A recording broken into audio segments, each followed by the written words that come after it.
Alright guys, I'm going to demonstrate for you if your battery is dead in your key fob, you can still start your vehicle. So go ahead and remove the battery here.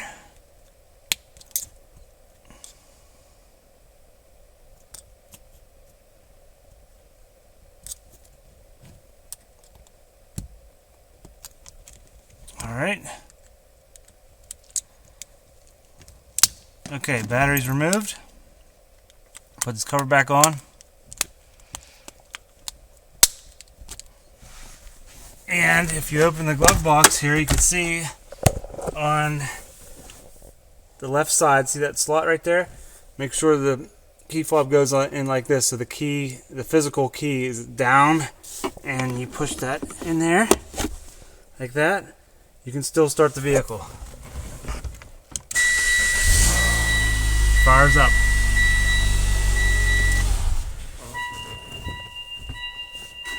So it beeps like that because it's telling you to take the key out. So yeah, that's it. Okay, now we can put the battery back in. Same thing, guys.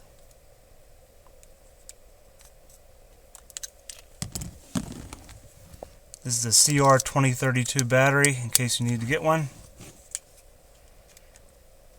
Just snap this cover back on. That's it. Good to go.